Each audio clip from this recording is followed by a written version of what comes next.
When we give tours of the Wilbur house, we talk about what a smelly place the great room would have been.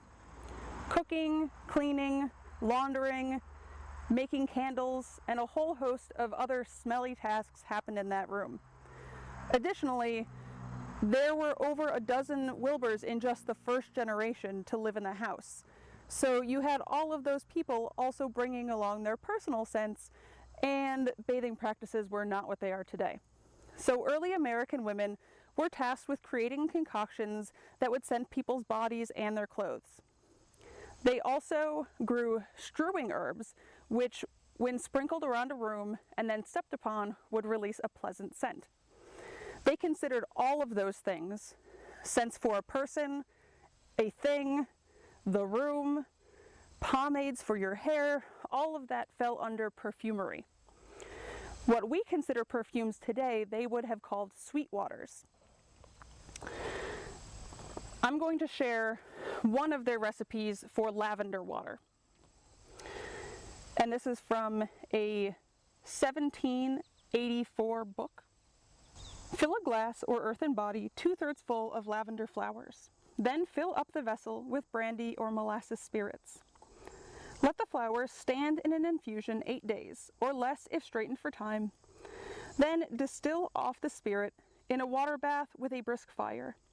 At first in large drops or even a small stream, that the essential oil of the flowers may rise with the spirit. But this cannot be done without the phlegm coming over the helm at the same time. The spirit must be rectified.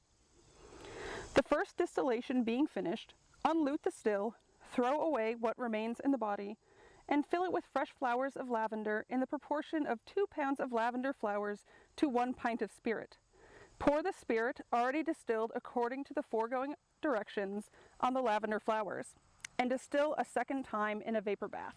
So they want you to soak the flowers in alcohol to release their oils, then evaporate away the excess water in a still, then pour that distilled liquid over fresh lavender and additional alcohol, and then distill it again. And I don't know about you all, but I don't have a still at my house, though they are legal in Rhode Island for creating essential oils like this. So after some sleuthing online, I found a recipe for lavender perfume that might approximate this. So if you'd like to make it along with me, you'll need about a cup of lavender flowers, half a cup of vodka, 3 cups of distilled water, and a glass jar. For dispensing, you'll need to either leave it in that glass jar or put it into a glass spray bottle because the plastic will absorb too much of the oils. So let's get started. Okay, so our first step is to pour those lavender flowers into there. I got these at Gooseberry Natural Foods in Westport for less than $2.50 an ounce. So we have that. Can you try to get that into there for me? Ooh. Oh no!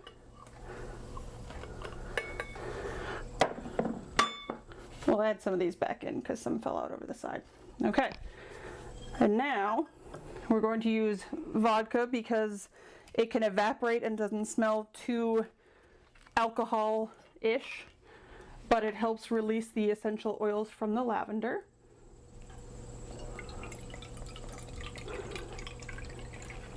And I'm going to have you very carefully pour that into here. Okay. So now, make sure we're going to shake it, make sure all of it gets wet, put the cap on, and we wait 24 hours. 24 hours later. The vodka-soaked lavender flowers don't smell boozy. They smell like the essential oil I've bought before. We are transferring our lavender into a bigger container because we don't have a big enough jar at home. Then we added our 3 cups of distilled water. Next, we stir the mixture to make sure the oil is evenly distributed. Over the next week, we'll stir once a day. If you're using loose flower petals, smash them with the stirrer to make sure they release all of their scent. Between stirrings, cover the mixture. If you give this a try, comment on our Facebook page with what flower or mixture of flowers you use.